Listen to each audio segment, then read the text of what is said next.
Hello, and welcome to another episode of Chatter, a podcast from The Gist, with me, Josh Hamilton. This is a very exciting moment.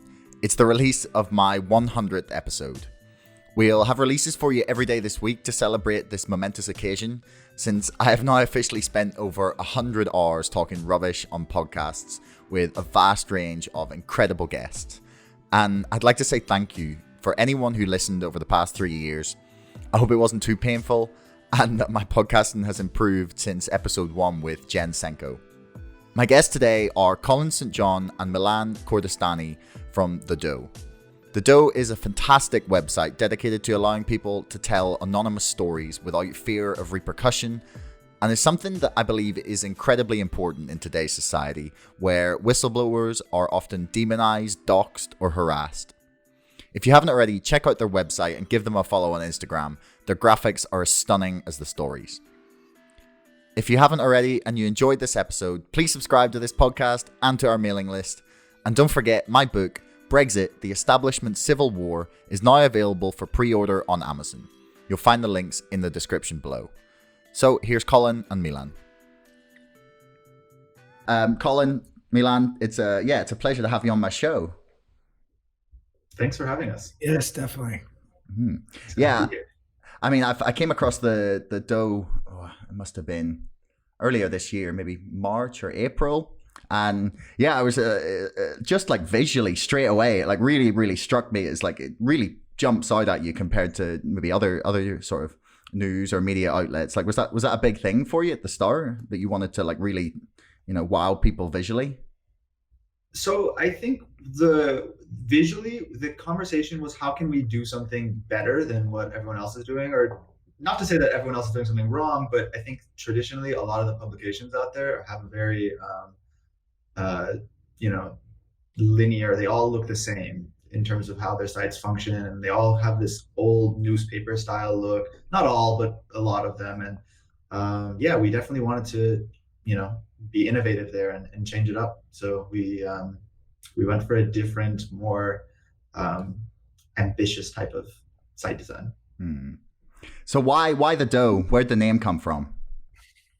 So it's tied to the idea of being anonymous. So John and Jane Doe, being the pseudonyms for a person you can't identify. So that was the idea. We took Doe and made it the Doe.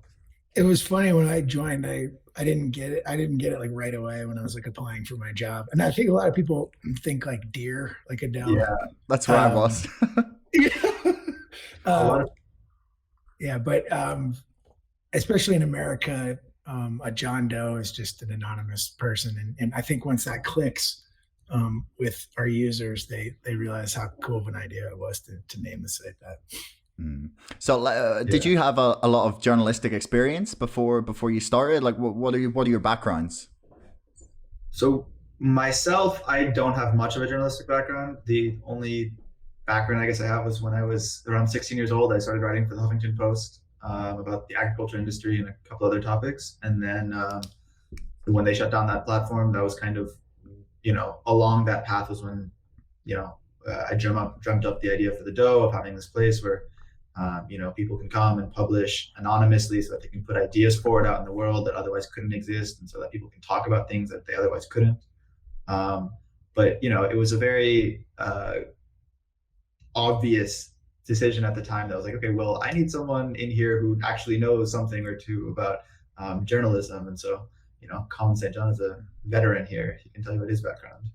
Yeah.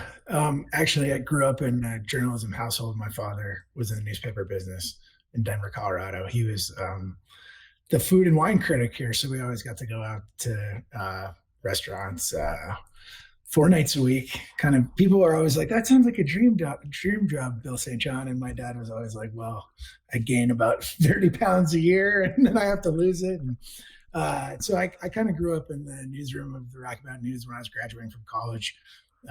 Was a philosophy major, and I got an internship at Rolling Stone magazine in New York City, and I went from there. So I've been in journalism for over 15 years now, worked at several publications, was on staff as a reporter at Time Out New York. Some of the European visitors or listeners probably know Time Out it's all over Europe. And yeah, I've written for Rolling Stone and Esquire and Deadspin and lots of other places. So it was really cool to kind of take my previous editorial experience and plot out a future with this company and kind of develop our ideas going forward with editorial and product. So how did you guys meet? Like, what like brought you together? So we put out a post, I think, in the Denver. What is it called?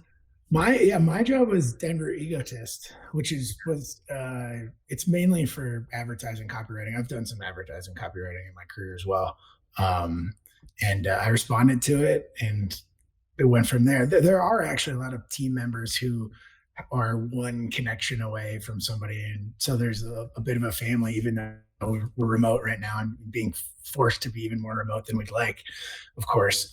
But I didn't know Milan before, so it's been nice getting to know him. Yeah. Almost everyone on the team we've kind of met through someone we knew, but I think Colin was definitely, cold email meeting. So yeah. I mean, sometimes they're the best. Like you get just sort of random connections. But knowing people is also helpful. You can kind of vouch for someone's work ethic or the kind of stuff they'll do. It's helpful to have like that kind of recommendation. Like I don't ever envy anyone who has to try and put together a team of people from scratch. Like Yeah, I mean, it's definitely a challenge. I mean, I won't lie. I mean, like we have in startup mentality or in startup world, you kind of go through people very quickly to build the team that you need to build something, because it's like the metaphor that's used a lot is like you're falling out of a plane and building the parachute as you go down. And so that's kind of how it is. It's like you bring in people and you hope that they can adapt as you grow and scale with you. And yeah, I'm pretty lucky now that we have a really good team that is able to keep scaling us and keep growing with us. So yeah, very thankful for that. So like what actually led to the idea of the dough? Because as you kind of touched on there, it's all about anonymity and providing like a platform for anonymous sources or anonymous stories. Like, what gave you that idea? Yeah, so when I stopped writing for the Huffington Post, I used to go back. There was this concept of writing articles a lot, and everyone does it. Everyone writes articles for all these publications, and I did it as well for the Huffington Post for I think like 4 or 5 articles. And when I stopped doing that, there was a realization I had that was like, I don't actually care about the majority of the articles I read, and I don't even care about the majority of articles I write sometimes. I feel like as a contributor on a lot of sites, you just like put out content for the sake of putting out content. And so I started changing what I wrote to be more meaningful to me. It was personal life experiences. It was family members and what they were going through, work life experiences, entrepreneur hardships, whatever it was. And, when I went to go and put those out into the world, being like, okay, the only option was really Medium or to get a contributor portal somewhere, like, an opinion column somewhere. And then on the other side of the spectrum was if I wanted to put these out anonymously, I'd have to go to somewhere like WikiLeaks, which is just not the place. They release, classified government documents, not someone's story. And so that was the idea, was like, okay, there is a world of people who have really important things to share. They can, writing that can really spark meaningful conversations and meaningful discourse. But there's some reason they don't feel comfortable sharing it. Whether it's, they want to keep their name safe and they don't want to put their career at risk or get doxxed. Or it's something really personal and involves family members or involves, their personal identity and their relationship with their race or whatever it is. A lot of those struggles and those life stories, narratives, they needed a place. And so that's kind of why we built the dough. So do you have? Yeah. Oh, sorry. No, I was about to say, go ahead, Colin.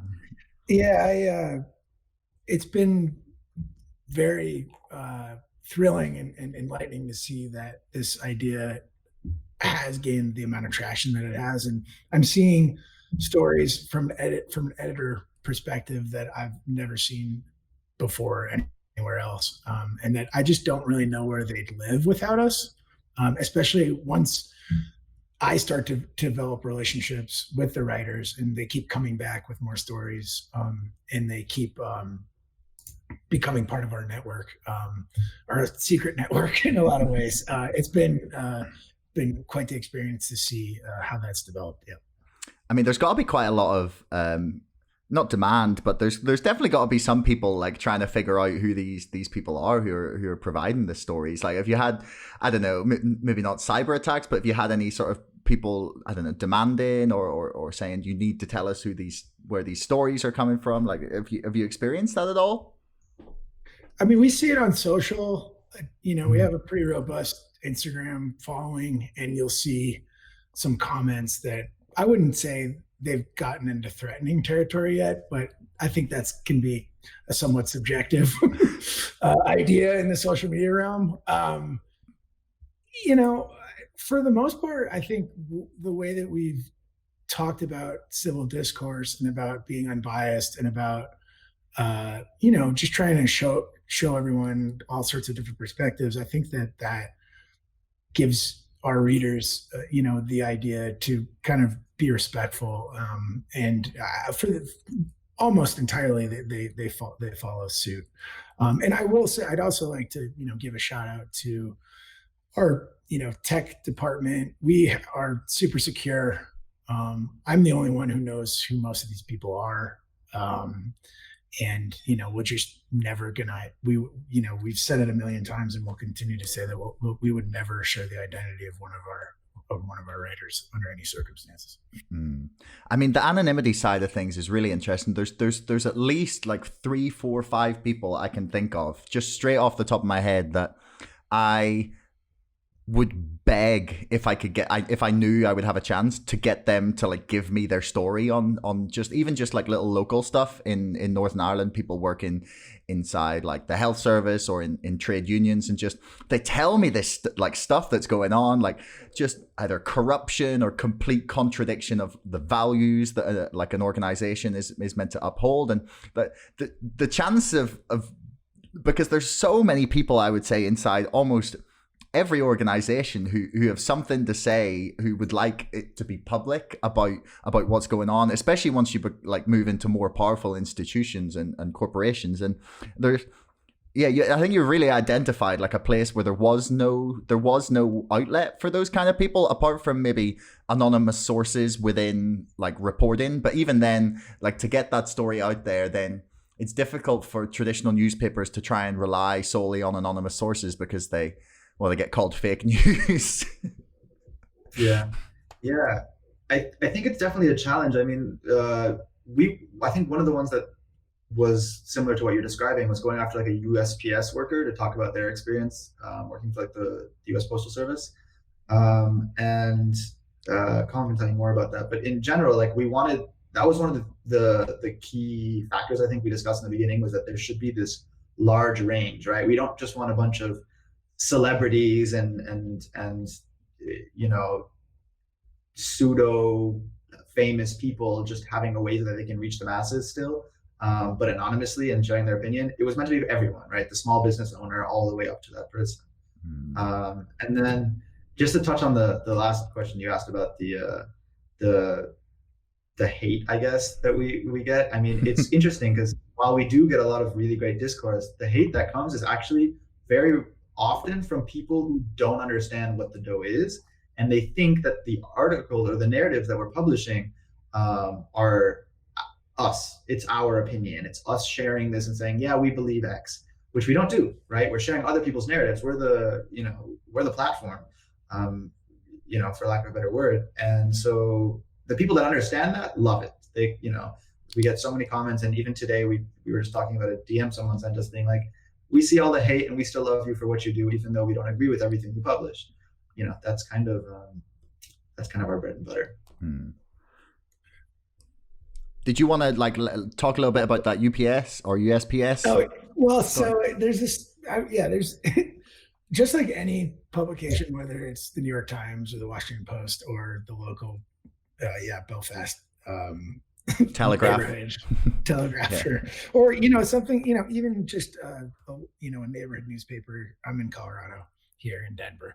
uh, you run up against bureaucracy. And so part of my job and part of what I do here, and I have a good team with me as well doing this, going after stories. We get a lot of inbound stories, but we go after stories too. You do run up against bureaucracies, and we during the civil unrest here this summer in the States, we decided that it would be only fair and just if we had us all different perspectives from BLM, from police officers, from protesters against the protesters. And, we ended up getting some good stories from police officers, but it took a while and it was difficult because most police officers are bound by their contract, at least in the United States, not to speak to the media directly. You have to go through a chain of command to speak to the media. We were lucky enough to get a few police officers who circumvented that. And I'm sure they violated their contracts, but that's not, they'll, like I said before, that will never see the light of day on our end. And it's the same with the Postal Service. It's the same with a lot of government agencies, but, we were lucky enough to get a person who works inside the U.S. government with the Trump administration to write a piece for us last month. And, we keep digging just like any good outlet would. And we also, the more traction we get, the more good stories we get, the higher profile people who are coming to us and want to blow their whistle. How much like background check and sort of verification of the stories do you have to do before you will say, okay, like we believe you, we're going to put this out? It's a great question. It's extremely important to me. Nothing could be worse or more embarrassing for our site if we were exposed that somebody was not who they say they are. So it's a case-by-case basis. I have several tools I use. Some of it's as simple as knowing who the person is because they're famous to a certain degree, or you've read about them in the newspaper many times and you're like, well, I'm talking to this person. That happened with a member of George Floyd's family, for instance. I knew that this person had been on TV. I knew that this person had been in newspapers. And when I talked to this person, I quickly identified this person as the person who they said they were. Okay. So, but other than that, I'll dig in, I'll look through therapists' files that people send me, medical records, text messages, photographs. Social media profiles are really useful because it's kind of astonishing to see how much information people are willing to share about themselves on their social media profiles. That makes it really easy to verify that they are who they say they are. So yeah, case by case. And, I take it even if it's kind of a lighthearted piece that doesn't have international consequences, I still want to make sure that that person is who they say they are. So, yeah. So like one of the things you have on the site is like in your about section is the phrase civil discourse is broken. Like do you want to explain what you sort of mean by that? Like, cause that could be quite a vague statement. Yeah. Basically I guess we should maybe preface it or somehow make it more specific to say like, this is kind of the view mostly in the US, but I don't know. Maybe it's it's pretty similar here in the UK anyway. We're not far behind. So I mean, it's this idea that there is a loss of civility and ability to have really productive conversations with someone that you disagree with, and I think it used to exist. This idea that was stemmed in an idea of. It stemmed from, an excitement about having free speech and the ability to have differing opinions and still be able to communicate. I feel like that's been lost. And so that's where that stems from, is this idea that, civil discourse is broken, meaning that people can't look at an idea or hear a perspective or see a different way of thinking and discuss it and maybe come up with, a common ground solution, or just even a common ground way of living from that moment forward, and being okay with each other. And so that's kind of, I think, what I would define as civil discourse being broken, but I'm sure almost everyone at the company would have their own, interpretation of that. Yeah, I mean, I think especially with our politics, our theme last month was politics leading into the election.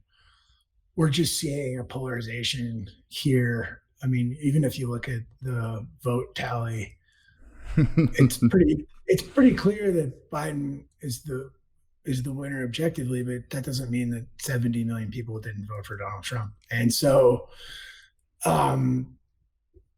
I think what we do that makes things more palatable, accessible, objective is we take the person's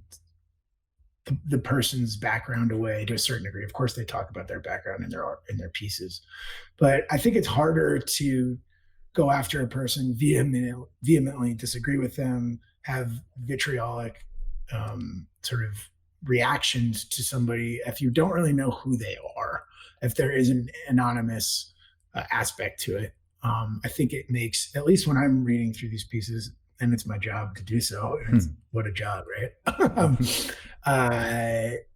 I see arguments in a different way than I have previously when I read.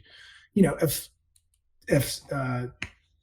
Mike Pompeo writes an op-ed in the New York Times, I'm going to go into it with preconceived notions about who this person is, his history, his politics, and those are things that we strip away, I think, in a meaningful way that can lead to better conversation surrounding the ideas themselves than who the person may or may not be.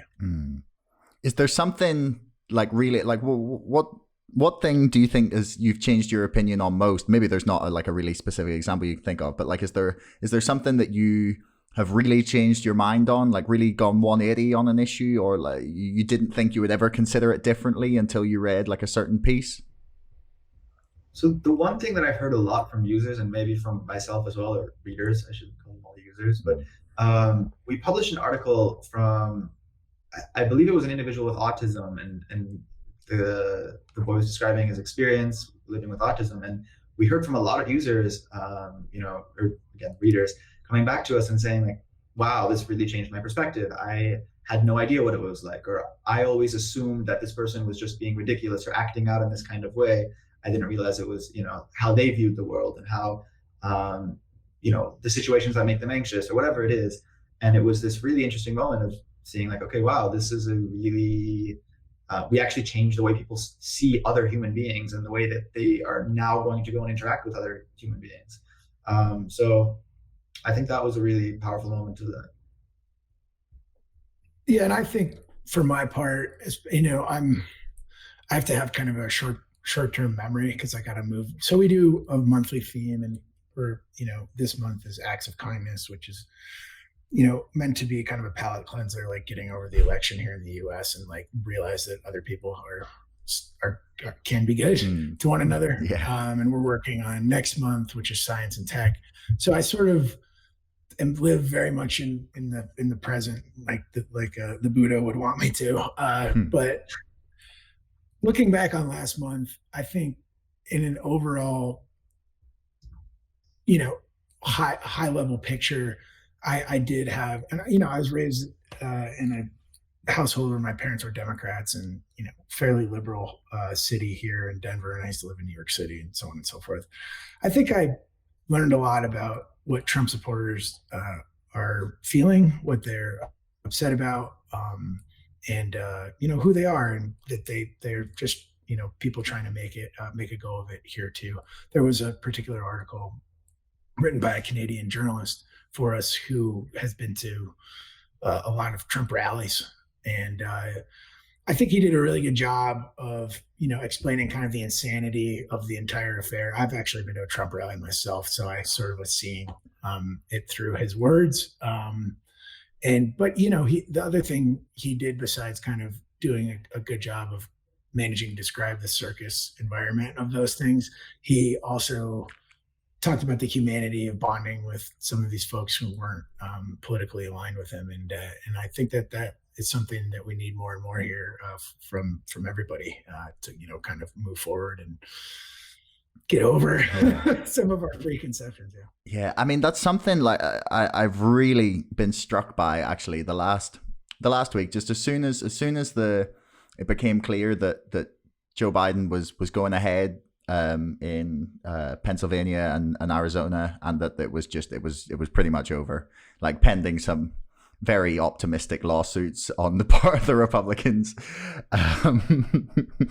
But like the thing that struck me was that a lot of the Democrats were just like, okay, we've won, that's it. We don't have to worry about the 70 million people, like you said, that voted for Trump. Like, what was your perspective on like what was driving that from their point of view? Just from, because I'm really curious as to exactly what it was, because I can see that they're missing something, but I haven't 100% put my finger on it yet.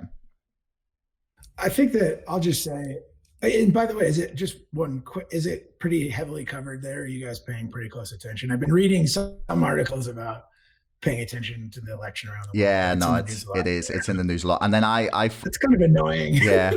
I mean, it's like, I want to live my life. Yeah, but I mean, I follow it quite closely generally just because I am a big fan of Joe Rogan's podcast and the intellectual dark web. Generally, I don't agree with all of them, but I love their discussions, and so therefore I would follow a lot of what they're saying about it, and also I think the UK is like 5 to 10 years behind America in terms of culture and politics generally. Like you tend to just be a little bit further of us, so I kind of look at it as looking down the road as to what might happen. Yeah, I would say I've been paying close attention, so this is just my opinion, of course, but I would say I think Joe Biden himself has done a really good job in his messaging about bringing the country together, and he talks a lot about how I'll be the president of everybody. I'll be the president of those who didn't vote for me. What I will say about Democrats in general, and maybe that's not really the right way to put it, but I think there is a somewhat understandable sort of bad taste left in the mouth of a lot of Democrats because of the way that the Trump administration and Mitch McConnell have acted in the last 4 years, and in particular with the judicial nominations at the beginning of the administration by denying, the hearing at the end of Obama's administration, Merrick Garland, and then at the end of the 4 years by replacing Justice Ginsburg right after her death, 7 days before the election. So I think there's a sense of the Republicans aren't playing by the rules. Why do we need to play by the rules? But that's not going to get us anywhere long term. I think that's short-sighted thinking. In terms of half the country, didn't vote for Biden, and half the country now, unfortunately, is maybe not half, but a large portion of the country is now questioning the legitimacy of the election, which is really dangerous, I think, and actually terrifying. So that's just my 2 cents. I mean, my take on why they're going so hard on like pushing back is that they have to. They like Trump and the majority of the Republicans have just sort of backed themselves into a corner where they told everyone for months, it was like, they're going to steal the election. They're going to steal the election. They're going to steal the election. And then if they just lose and then just be like, oh, okay. They kind of, I think Trump loses a whole bunch of the supporters he's planning to milk for as much money as physically possible over the next 4 years. I think you're right. I think you're right about that, and I think it's politics too. And I don't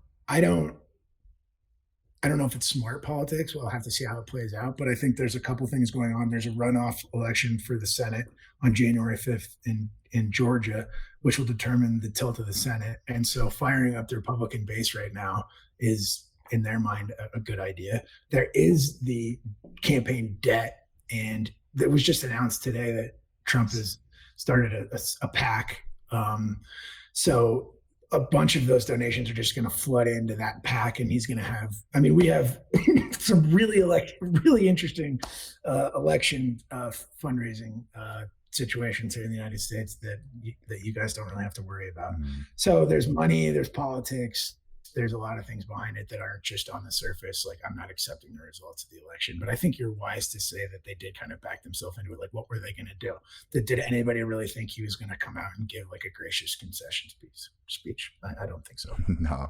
Yeah. From the Doe standpoint, though, it's really interesting because, we've been watching all of this stuff unfold in the media and all of these different news outlets and how they're reporting it. And there's now this even bigger focus on news and how things are reported and who calls what. I think from the Doe standpoint, we, again, stand really interesting in that, like, we are not one of the publications that's owned by the 6 media conglomerates that own almost all the publications here in the US. And so, for us, like, we keep doing what we do, and which is just publishing these narratives and these voices that, are like marginalized voices is what we call them. And so, we keep doing our thing, and we don't really get swayed by the media and the news cycle very much. Yeah, it's interesting. So we have this push and pull where we do our thing and we like stick to our guns, and we certainly like love our different themes that we have come up with, and I think our readers are really into it. But we also definitely, like, I'll go back to kind of the protests and the George Floyd stuff earlier this summer. We knew that we had to be a part of the conversation there. And so we have this thing we call On the Record. And that's where we publish timely pieces that are outside of our themes. We definitely want to, do what we do, but we want to be a part of the conversation in America and worldwide. We just got out of a meeting earlier today looking at analytics, and we have a pretty sizable readership in the UK, and we're proud of that. We have a lot of writers from the UK too, so we're only looking to go from there and grow. So why the themes? Actually, I wanted to ask, like, what made you pick like that idea where you theme your months? So when we first launched the first iteration of the Doe, I wouldn't even call it the first iteration because we built a contributor portal. That's a whole other story. But with the first iteration of like articles that started going live, we published them once a week. And the concept was, how can we get people to talk about something longer than the way they talk about news right now, which is, you read a headline on the New York Times or Washington Post or wherever it is, and in a matter of hours, you've forgotten about it because there's a new headline that's even more interesting, or, maybe it's not hours, maybe it's a day, but at the end of the day, like, it's very fleeting. It doesn't exist for very long. And so the idea was, okay, how can we get people to really discuss something in depth? We have to focus on it for a longer period of time. We pivoted to themes later because we realized that people's attention spans were not long enough to focus on one article for an entire week, but they were long enough to focus on a theme. And so that's why we pivoted to this. And it's the idea that, we take a topic that needs to be discussed holistically, and we bring all these different perspectives so that you're still getting different takes and you're still getting new forms of media, every day to engage with different topics, different perspectives, different voices. But we stay with the same theme. So generally there's some cohesiveness to the discussion going on and the discourse that we want to be fostering. So yeah, that's the idea behind the themes. And I think there was on the editorial front, it was sort of disjunctive at first, where like we were posting an article about college admissions scandal, and then the next week we would have an article about something completely unrelated, and people are like, what are these guys all about? And I think that as an early publication, what we're developing is basically, if you open up a newspaper, you have your sports section, your arts section, your business section, your international section, and we are doing that job of filling up these different buckets right now. And as we progress and as we grow, we're going to continue to have these different themes live on the site, new content coming in, and we're going to have lots of different subjects that people could come to and be stoked about. Another thing I would mention that's not really on the editorial front is it's a philanthropic idea too. We were spending. I mean, Milan can talk about, we were spending a lot of money on Facebook ads and the like, and we decided that maybe we could be doing some good, actual good with that money. And so you'll notice each month we have this thing called the endowment, and we give money to charities that are, tied to that month's theme. And our readers can vote on that on thedough.com. Yeah. So it's been cool as like Milan used the word holistically before. And I think that we're accomplishing that pretty well right now. It's got to be nice from an editorial standpoint as well that I'm sure you get a lot of pitches, and being able to sort of like categorize them and say, okay, right, this month we can focus on this thing. And I can just focus on stories that are in that theme, and perhaps we can go back to one of these in a month or two, or we can say, yeah, it's not right now, but we can come back to it. But it must be helpful for you to be able to kind of filter what's coming in terms of like what you've decided to write about that month. Yeah, definitely. And I think when we were a smaller team, it wasn't necessary, but it was definitely helpful. And now that we're growing, we can look forward to, orchestrating these themes in a more like of an ongoing rolling basis. But yeah, definitely it's certainly, and I think it's unique too. And we want to be unique in everything we do. So I want to go back to something actually, Milan, you said earlier, that you are, maybe you say you didn't even want to maybe use this term, but you're the platform. And that's like actually something that I've been thinking about quite a lot.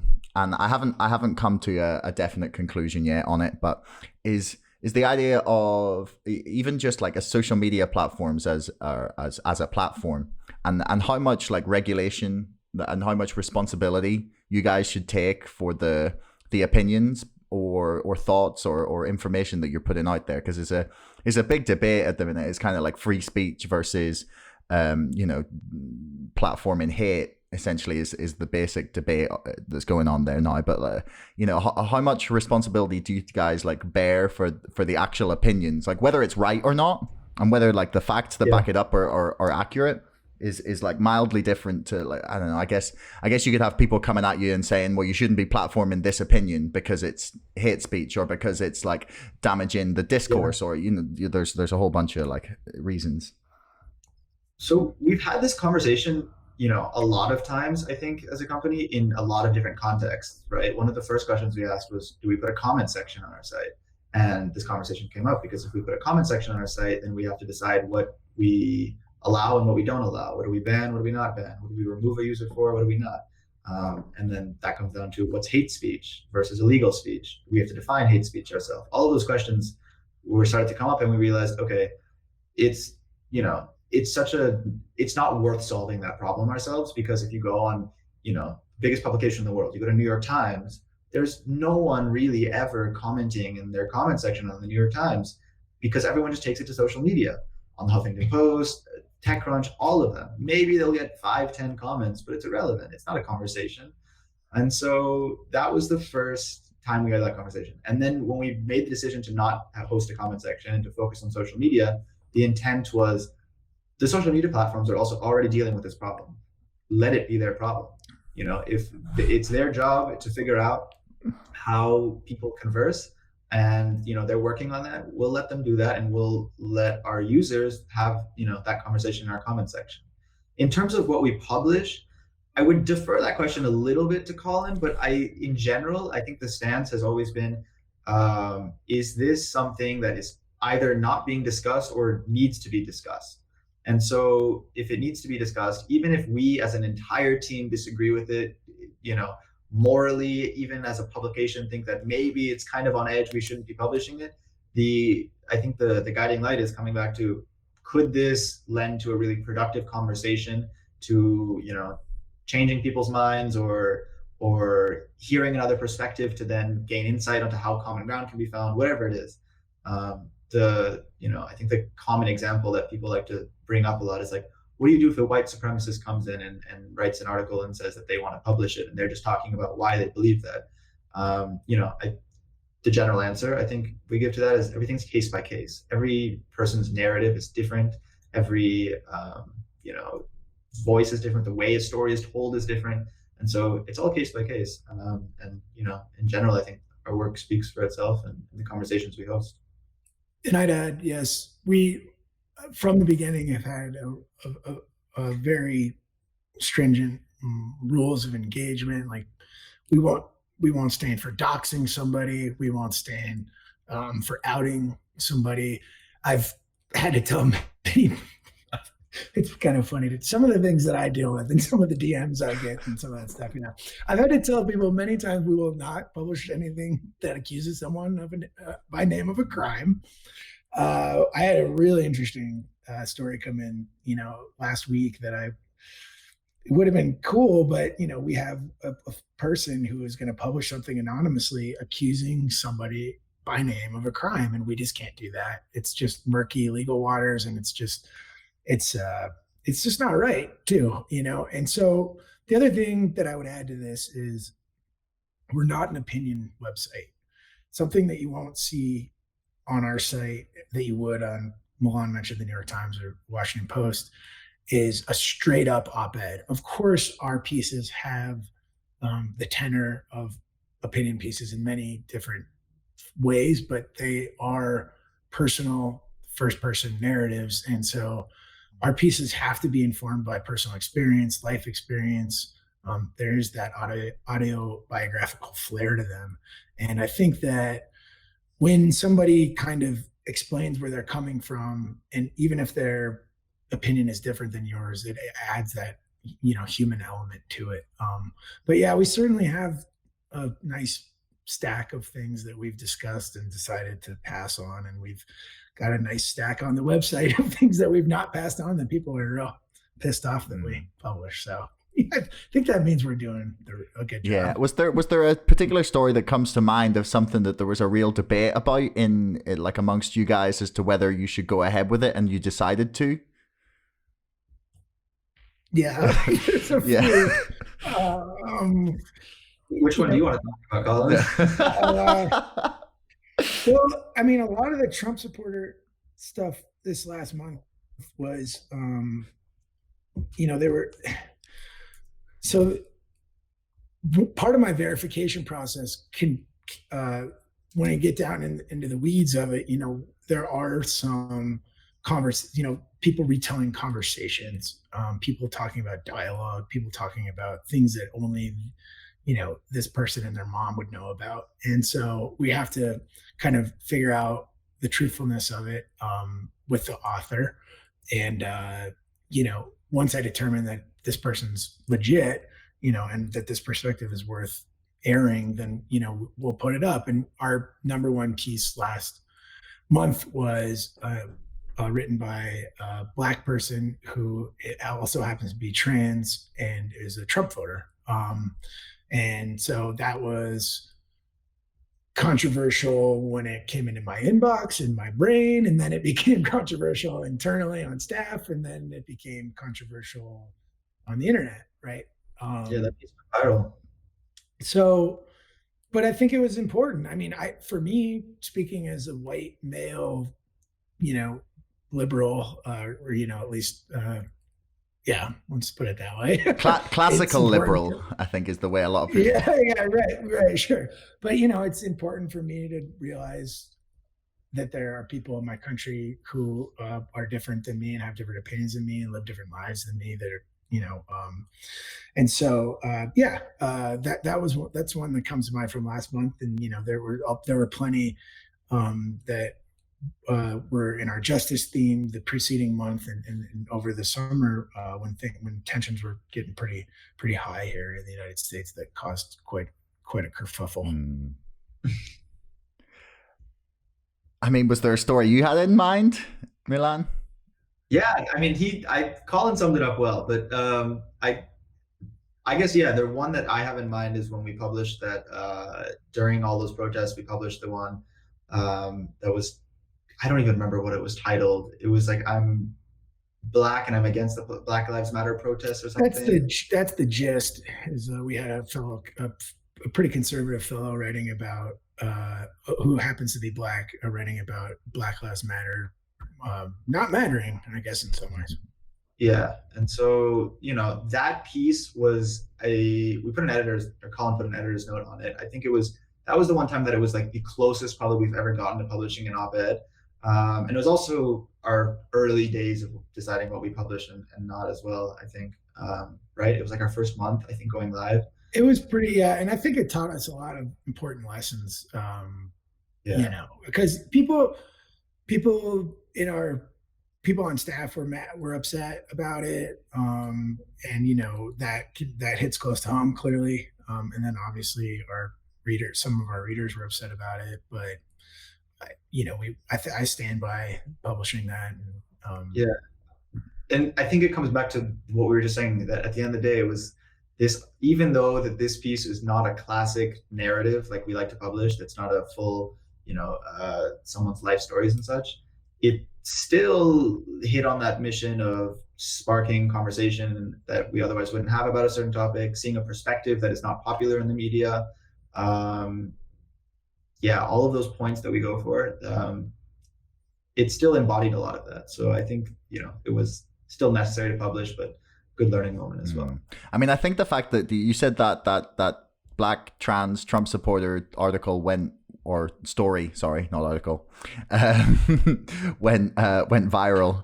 And I think that kind of speaks to the idea that there was a thirst for people to understand that in a way, and it might end up being one of the more extreme examples of that kind of thinking, or like it's a very extreme, like I know they're right on the edge of like there's not many people I think could put themselves in that category, is what I'm trying to say.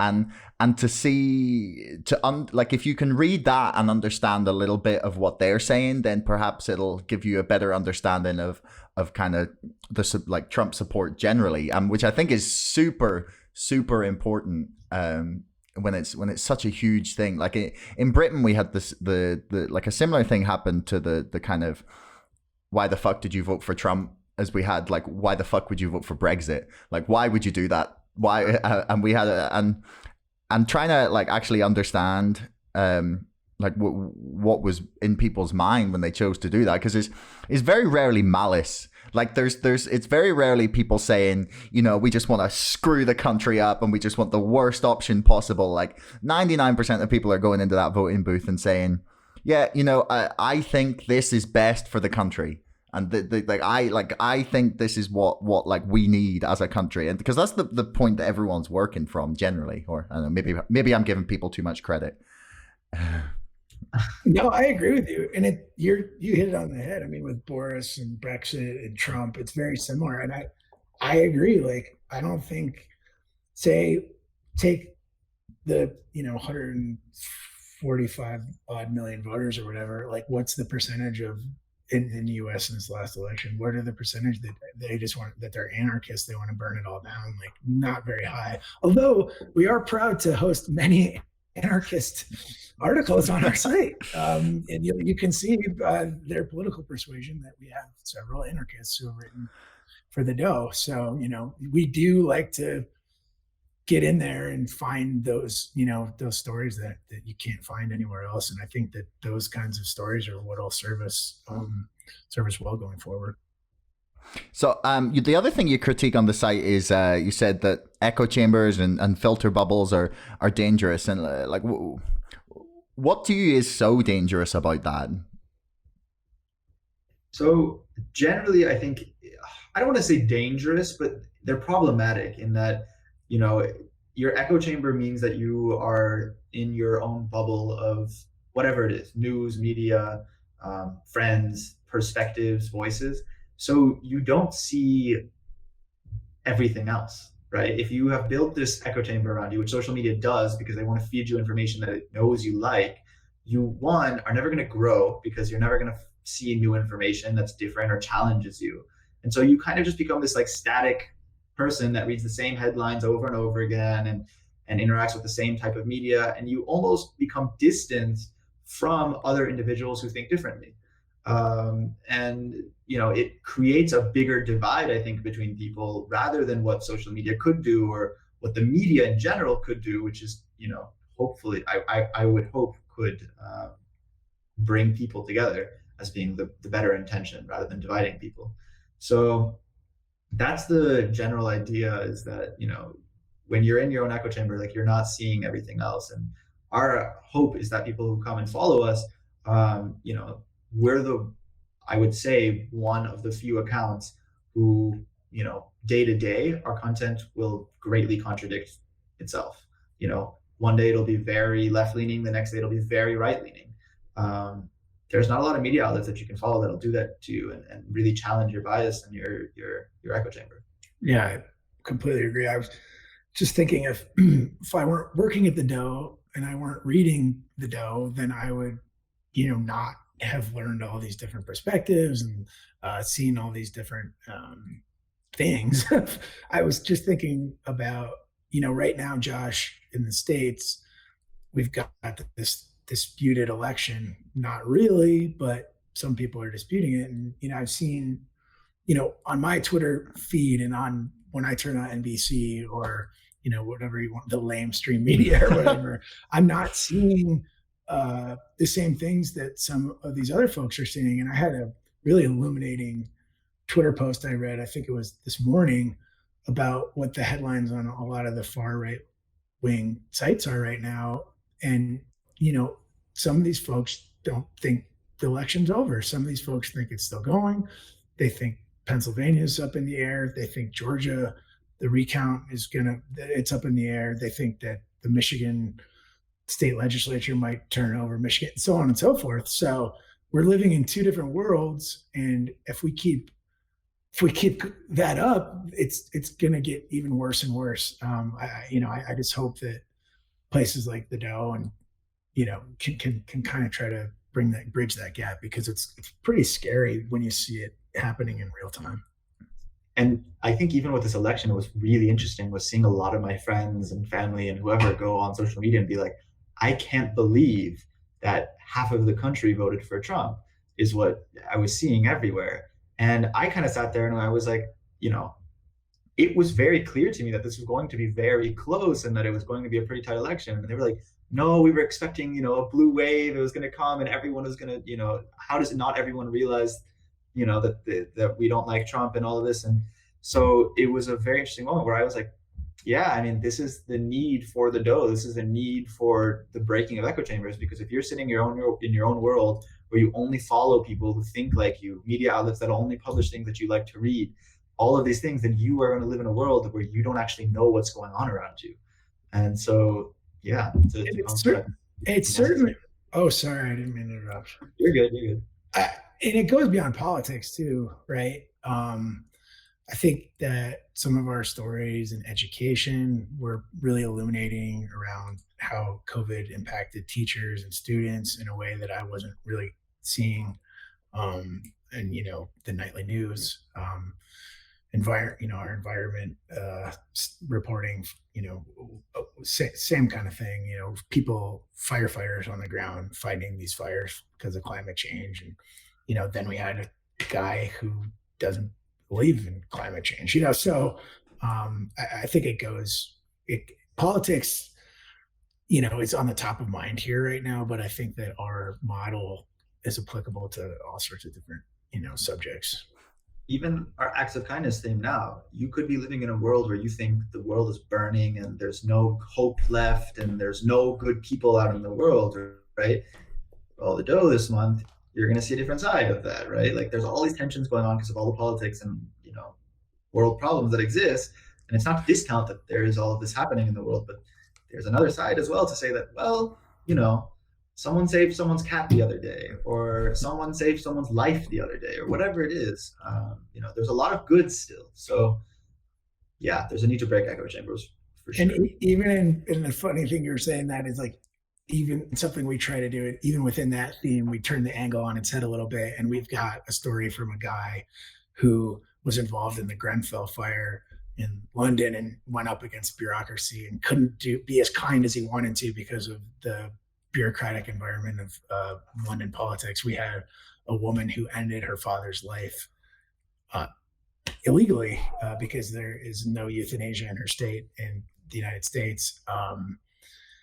That is an act of kindness, but it's not necessarily, giving somebody $10 to get a meal. It's a little bit of a different angle. So we, even with it, within our themes, we definitely want to explore as many interesting sides of things as we can. I mean, there's like it's very easy to think that the world is all despair and awful at the minute, especially if you look at your Twitter feed. Although I have to say, I also experienced the same thing as you, Milan, where I had a few friends and my mom as well was talking to me, and she was like, yeah, but Joe Biden's going to win. And I was like, pooh, I don't know. Like I remember saying for like the whole last year, I thought Trump was going to win. And it was only about a month ago that I was like, no, I think Biden's far enough in the polls. And then on the day of, I was watching, who was it? It was Ben Shapiro talking about the poll, about the closing polls in swing states, because I was really curious to get his sort of take on because as a conservative voice, I feel like he's generally pretty reasonable. I mean, he's the one he's like one of the few that's come out and said, no, Trump has lost. Count all the votes, he's lost. Like, so I mean, and a lot of people would have maybe not expected that from him. But I was watching that and I was just going, oh shit, this is going to be close, because he was just talking about how close the swing states had got, and so I was more strapped in and prepared this time round than 2016 took me on a wild ride that night. But yeah, I mean, in 2016, actually, I was the only one in my family who predicted Trump to win, and I think it comes down to the same thing. It was this like this was before the Doe or any of this, but I had a lot of friends from the Midwest, from the South, and across the country, whereas my family really just sticks to the coast. And I was like, there is clearly a movement happening here. People clearly like this guy. There is, it's going to move a certain way. And I think that, again, it's more of a testament to the fact that people live in these echo chambers. Like, even if your friend group, it can be an echo chamber. If it's not a diverse friend group, you're rarely going to hear perspectives from people you trust.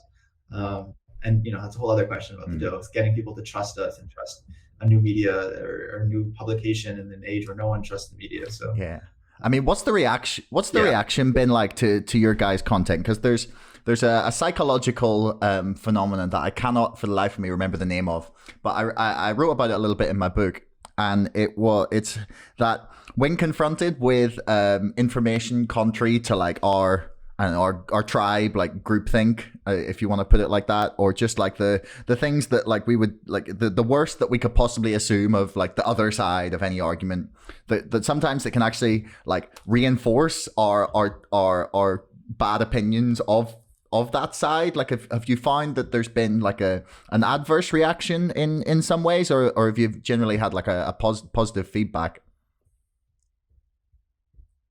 We like to joke that I get all the positive feedback in my email box. I get all those lovely messages that I screenshot and I put in our comments Slack channel, and everybody can put their hearts on it and have the kumbaya moment. Whereas, as you might expect, Instagram, Twitter to a less of an extent, but Facebook for a while there, that's where people can really kind of go at us, but then go at each other a little bit. I guess I'll let Milan. Milan's really tuned in on our social for sure. It's hard to paint it with a broad stroke, though, of how everyone reacts to the Doe. Because like Colin said, is my signal coming through okay still? Okay. Yeah, like Colin said, right? He gets, from the writers especially, like they love the Doe, I feel. And from what I hear from Colin, right? It's all these people realizing, wait a minute, there's a space, there's a place for me to share this voice and this narrative, and for me to tell this story and get it out in the world, and a sense of relief, right? It matters. And then not only that, but you get that story out and it's in front of a world of people, right? Like, we have, I think 400,000 people follow us on Instagram. A post that does really well, like the transgender Black individual who was voting for Trump, that article was reached 169,000 people. And so, when you have that level of reach and that level of audience, it's a mix, like people will come in and, again, the best people are the ones that realize that these perspectives are that of the author and not of that of the Doe. And so they stick around still for the next round of articles. Some people will be like, I don't even want to support a platform that's willing to to share these perspectives, which, you know, is a sad loss for us in the short term, but long term just shows how much work needs to be done to build trust in users, and for them to understand what it is we're trying to do, and the underlying assumption that they're going to care about what we're trying to do. But yeah, there's, you know, it varies from people just saying, you know, screw you, I don't want to see you again or hear from you again, I'm blocking you, all the way to people saying, this changed my life. Like, I am a newfound person. I thought I was alone, and I was the only person who thought like this, and there was no one else out there like this. So, you know, we rank from two different types of life changing: the ones that don't want to ever hear from us again, and the ones that love. I had a fellow, we published his first ever article, and it inspired him to, now he's a writer. That's what he does for a living. Okay. And he's I think he has his third thing coming out for us by the end of the year. And then, you know, and that's just like, I'm like, got a tear in my eye, right? But you know, I'm not in charge of our social media, but I follow it pretty closely. And you do see that reactionary, quick to jump off board thing happening sometimes, which is disappointing. But I don't quite understand that, but I think that's kind of a 2020 phenomenon, like just no, and I'm out. Yeah. So it's interesting to see that actually happen in real time. The only thing I would say to people saying, no, I'm out, is this is like really wild and out there, but I've been reading a book called This Is Not Propaganda, and it's about Russian and sort of bad state actors' attempts to intervene in democracies around the world using social media.